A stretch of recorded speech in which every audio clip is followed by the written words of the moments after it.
Season 7-ൽ വ്യത്യസ്തതയാർന്ന മേഖലകളിൽ പ്രാവീണ്യം തെളിയിച്ച വിവിധ ഏജ് ഗ്രൂപ്പിൽ ഉൾപ്പെടുന്ന മത്സരാർത്ഥികളാണ് എത്തുന്നത്. കൂട്ടത്തിൽ ഏറ്റവും പ്രായം കുറഞ്ഞ കണ്ടസ്റ്റന്റിനെ കുറിച്ചാണ് ഇനി പറയാൻ പോകുന്നത്. റെന ഫാത്തിമ. 19 വയസ്സ് മാത്രം പ്രായം, വിദ്യാർത്ഥി, പഠനത്തിനൊപ്പം പാർട്ട് ടൈം ജോലിക്ക് പോയി തുടങ്ങി, ഒടുവിൽ സ്വന്തമായി യൂട്യൂബ് ചാനൽ തുടങ്ങി, തന്റെ ചെറുപ്രായത്തിൽ തന്നെ സ്വന്തമായി സമ്പാദിച്ച് ജീവിക്കുന്ന മിടുമിടുക്കി. അതാണ് റെന ഫാത്തിമ. കോഴിക്കോട് സ്വദേശിയായ റെന 8ാം ക്ലാസ്സിൽ പഠിക്കുമ്പോഴാണ് ആദ്യമായി ഒരു റിയാക്ഷൻ വീഡിയോ ചെയ്യുന്നത്. അപ്രതീക്ഷിതമായി ആ വീഡിയോ വൈറൽ ആവുകയായിരുന്നു. പിന്നീട് അങ്ങോട്ടാണ് എന്തുകൊണ്ട് തനിക്ക് ദിവസവും ഓരോ വീഡിയോ ചെയ്തുകൂടാ എന്ന് റെന ചിന്തിച്ചത്. വീട്ടുകാരിൽ നിന്നും റെനയ്ക്ക് സപ്പോർട്ട് തന്നെയാണ് കിട്ടിയത്.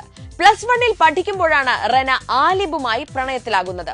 പ്രണയം തമാശയായി കൊണ്ടുപോകാൻ റെനയ്ക്ക് താല്പര്യമുണ്ടായിരുന്നില്ല. അതുകൊണ്ട് തന്നെ പ്രണയം വീട്ടിൽ തുറന്നു പറയുകയും ഇരുവരും തമ്മിലുള്ള ബന്ധം വീട്ടുകാർ അംഗീകരിച്ച് അതുറപ്പിക്കുകയും ചെയ്തു. റെനയേക്കാൾ 1 വയസ്സ് മാത്രമാണ് ആലിബിന് കൂടുതൽ. ഏതായാലും വിവാഹം ഉറപ്പിച്ച ശേഷം പിന്നീട് ആലിബും റെനയോടൊപ്പം വീഡിയോകളിൽ പ്രത്യക്ഷപ്പെടാൻ തുടങ്ങി. ഇരുവരും കൂടി മണാലി വിസിറ്റ് ചെയ്യാൻ പോയ വീഡിയോ സോഷ്യൽ മീഡിയയിൽ വൈറലായിരുന്നു. നിലവിൽ റെന ഫാഷൻ വ്ലോഗുകളും അതോടൊപ്പം ഡെയിലി വ്ലോഗുകളും ചെയ്യുന്നുണ്ട്.